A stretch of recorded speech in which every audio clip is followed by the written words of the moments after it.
Well, we've had a relationship with Todd McIver at MIT now for 5 or 6 years. And this new opera by Todd McIver called Death and the Powers has been a work in progress with which we've been deeply involved. And in fact, it was first planned to be done in, I think, 2009. And then it was postponed a year. And one way or the other, we're now doing it in 2011. And it has really been the anchor of the 2011 season. And it's a most thrilling project, a brand new opera by one of the most regarded gurus and big-time personalities of the opera world. Hugely effective communicator, a man of sort of genius, really. I mean, you could very lightly use this word genius, but he really is an extraordinary person, widely admired and greatly loved. And this piece was first given in Monte Carlo in September last year, where it was a great success. It's been given performances in Boston immediately before it comes to Chicago. And that is our opening production, as I say, the anchor of our 2011 season.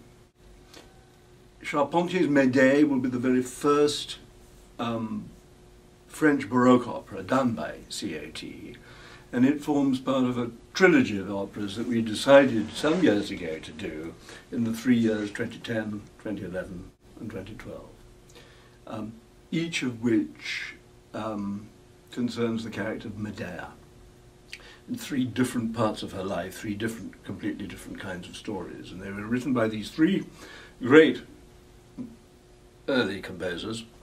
First of all, Cavalli, who wrote Giassone, which we gave last year, and Marc-Antoine Charpentier,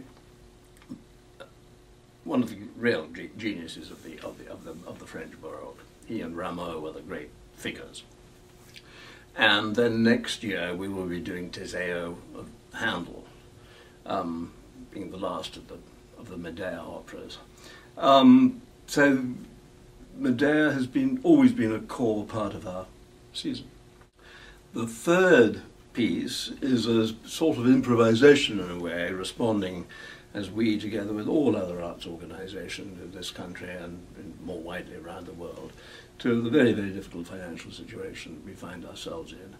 Necessity being the mother of invention, I think that what we've invented is something completely new, which is a way of effectively transmitting the real intense meaning of these 2, I would say, overtly sexual song cycles, reflecting, as they do in the case of the Schumann, the passion of a woman and the position of love in her life, and juxtaposing with it the story of Man Who Disappeared, which is about a man's obsessive love for a woman. And they're very intense, they're very dramatic, and I believe that the people will go out of those drained of emotion. They're short evenings, but they will be very, very intense, and I think that they will provide enough real strong red theatrical blood to satisfy even the most demanding member of the audience. So these 3 pieces, all completely different, different evenings, these sort of typify what COT has tried to do, certainly during the time that I've been here, which is to broaden the repertoire and to look at things in a different way and give an opportunity to the opera audience to discover works that they wouldn't otherwise easily find in a much larger company. Important music theatre, lyric theatre pieces, but not necessarily suitable for performance in a 4,000-seat theatre, but absolutely ideal for us in the Harris Theatre.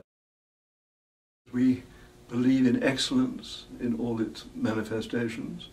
We believe not to do anything at all if we feel we can't do it properly. And however restricted our resources are, we are really, I think, going to produce 3 quite marvellous experiences for the audience this this season. But I believe that everybody is going to enjoy everything. So subscribe